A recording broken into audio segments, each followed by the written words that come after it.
when I was writing this strip, I actually did the thumbnail for this just yesterday. Normally I do them farther ahead of time, but I happened to really like this, so I decided to go with it. And something was kind of funny.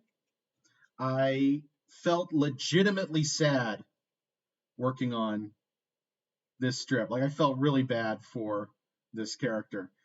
And one of the things that is important for a creator is when you get an emotional reaction yourself while working on a project, that usually means you're onto something very good, even if it's not normally what you would go for. Like, this is a comedy strip. Why do I want to feel sad? Because sometimes if that's a feeling you get, there's a very good chance the people reading it will also get that feeling. And it's still kind of a funny sad. That sounds mean now that I think about it, but that is how this kind of thing can work. So the video I played at the beginning of all this was for my Kickstarter on my latest graphic novel, The Letters of the Devil, which, like I said, I presume that's part of how y'all got here. This is, in fact, the second book in the series, The Legacy of El. And let me tell you, there's a lot you can learn about writing a sequel. There's a great quote that will be going in the introduction for the book. Neil Gaiman talked about talking with another writer after working on American Gods, or while working on American Gods, saying that he thinks he finally knows how to write a book. And that writer responded, "No, you know how to write the book you wrote," or something along those lines.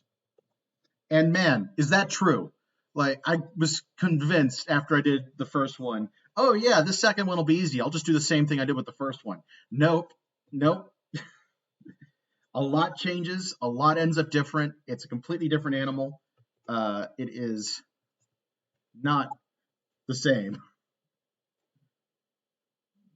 And that was a difficult lesson to have to learn.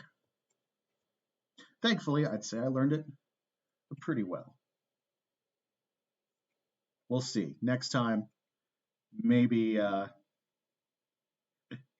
it'll be even worse. I shouldn't say it that way. This was a tough one, but it was absolutely worth it. I'm excited for this book to come out. I do think it's better than the first one, which shouldn't be a controversial thing to say. Like, every creator should be trying to do better than they did last time. But I think I did it, and I am pretty happy about that. It's interesting because I've said before that mystery writing is the hardest type of writing I've had to do. And it's absolutely something I enjoy doing, but it is a lot of work. Comedy, by the way, is the scariest thing I've had to write. Not the hardest, but it's terrifying to try and be funny on a regular basis.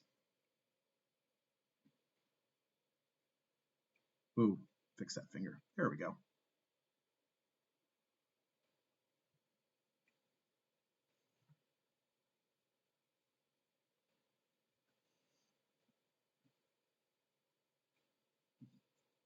But yeah, I've actually been putting together a panel about doing mystery comics and how to quickly put together a mystery story.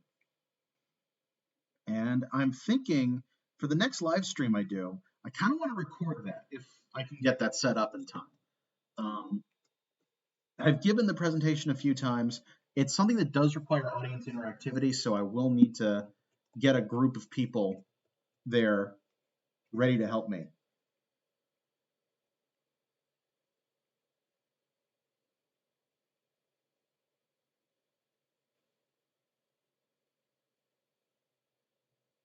Look. See if get concerned there.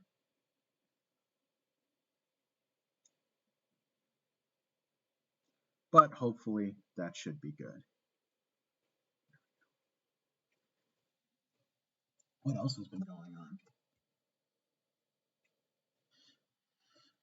But yeah, a lot of my energy lately has been devoted to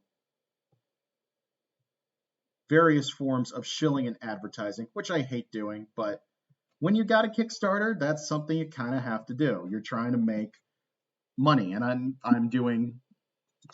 trying to raise $2,000 in a month for this project. So a lot of advertising stuff ends up having to happen. And in the meantime, I also have this comic and little bits of freelance work that end up needing to just needing to balance all of it makes it a bit of a juggling act.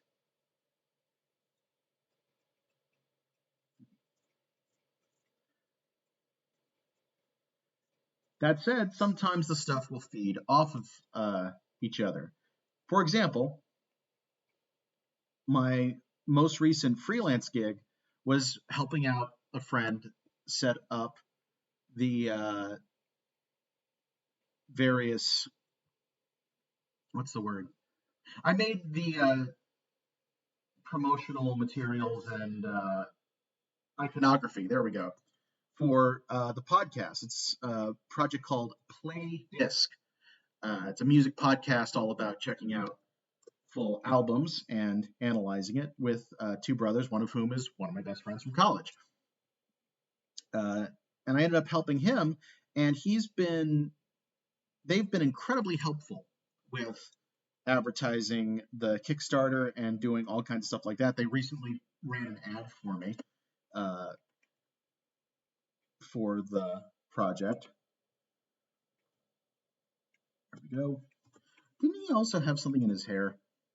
He did that I completely forgot about. Here we go.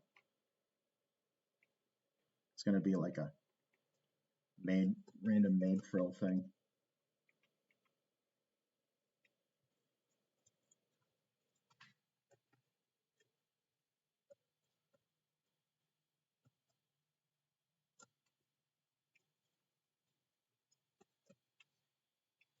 And just so I have proportions correct between each of the panels,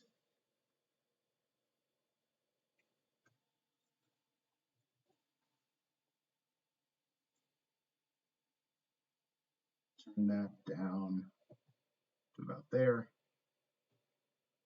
and commence the drawing. Yeah, they've been great, and they're actually starting to really pick up, which is interesting. They've been around a short amount of time, but things have started getting exciting for them, and I'm glad to see it. And hopefully we'll be able to do a lot more cross-promotional stuff in the future. One of the things that's really neat about it, so John, my friend from college, one of the people in Playdisc, when I sent him the ad for my Kickstarter, John as a musician goes by John Eric on a lot of things. And he listened to just the plain text thing I sent him and said, hey, here you go. I'm good with it to go like this. If you want to do more audio correction, because he's more of an audiophile than me, if the audio was really bad by his standards, I gave him what he needed to fix it. And then he listened to it and he was like, yep, I'm fixing stuff. But he also custom wrote a little instrumental track that went over it and later sent it to me. And I'm pretty sure that's going to become like my theme music for a lot of stuff. Like what you heard in the video at the beginning of this was just some royalty-free stuff by Kevin MacLeod, who, if you ever need royalty-free stuff, great guy to look up because he's made a ton of music that's free for anyone to use. He's fantastic about it. You just need to credit him. And that's what the music in that video was, because it's what I had had at the time. But now there's a piece of music that was written for me that I should be able to use. That looks sufficiently dejected, doesn't it?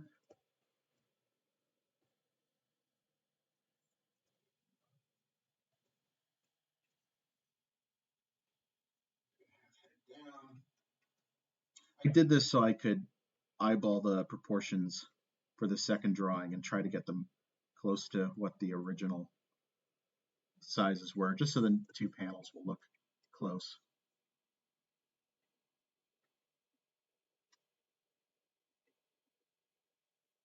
There we go.